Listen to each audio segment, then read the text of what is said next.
Hey, welcome back to our video series for the Daily Bible Devotional. We are on a journey this year to go from Matthew 1 to Revelation 22. You read a chapter, and then we come together. We do a recap paragraph, a paragraph of application to your life, 3 thought questions, and we finish with a prayer. As you know, this is available in book form, and we have an exciting new announcement starting today. Volume 3 is available. Volume 1 covered the 4 Gospels, which we did early in the year. Volume 2 picked up in Acts 1 and went through the book of Ephesians. And now, starting with this video, we enter into Volume 3, where we begin with Philippians chapter 1. And of course, we go all the way through Revelation 22. You're welcome to join just by listening, podcast, watching the videos, but you also can have your hands on your own book copy where you can read it on your own time and answer the questions however you like. You can use it as a teaching tool for others. We've employed it in a whole different sets of ways here in Bible classes, auditorium classes, home studies, and you can find that at Amazon. You just go to Amazon, type in Daily Bible Devotional or my name, and you'll see Volume 3 is now available. We have also combined all 3 volumes into one book. It's pretty thick. It's all 3 together, but you can go to Amazon and you can purchase the entire New Testament, a chapter a day worth of study, and you can follow along that way. It's a little more cost effective for the group of books if you do it in that way. Today, we jump on in, and that brings us to Philippians chapter 1. The Apostle Paul writes from prison with joy and gratitude, thanking his fellow believers for their faithful partnership in sharing the message of Christ. He is confident that the good work God started in them will continue until completion.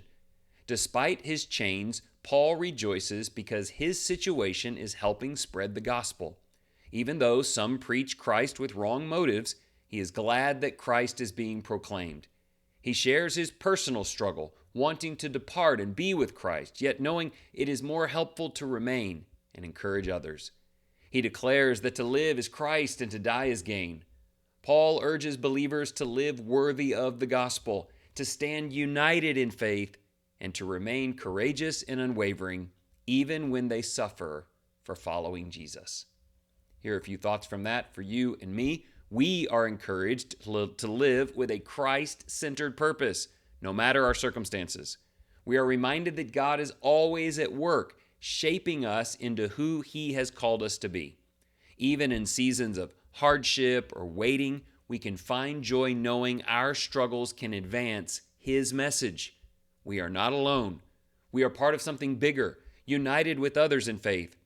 Our lives should reflect Christ in words and actions, showing boldness, love, and humility. When we face challenges, we can stand firm knowing that suffering for our faith is not a setback, but a sign of our commitment.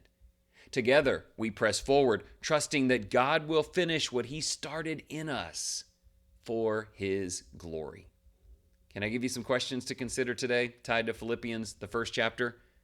Number 1, why was Paul able to be joyful even in prison? What produces enduring joy in you through the great challenges and struggles of life? I think about Paul singing and praying in the book of Acts.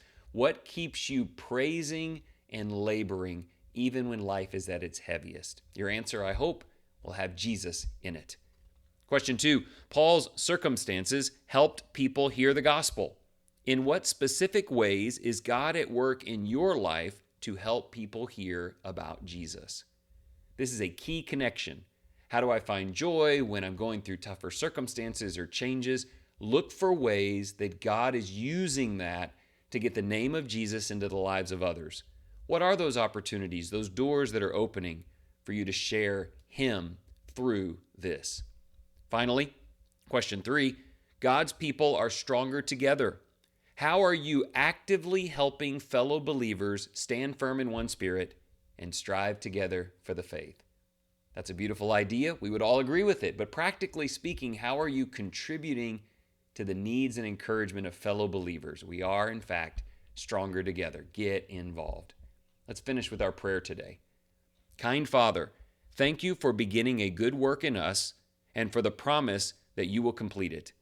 Help us live lives that reflect Christ in every situation, whether in comfort or in struggle. Teach us to see challenges as opportunities to glorify you and encourage others in their faith. Fill us with boldness and help us to stand firm in unity, striving together for the faith of the gospel, with a shared joy that our circumstances cannot shake. May our love grow in knowledge and discernment so we can live pure and blameless lives, fearless, through our confidence in you. Fearless because of our confidence in the Father and his Son, Jesus. I pray that that defines your day. Thank you for joining as we start section 3 here. Remember, those items are available to you if you'd like in paper form, but you can feel free to just listen every day, and I'm glad you've joined. I hope you have a wonderful day.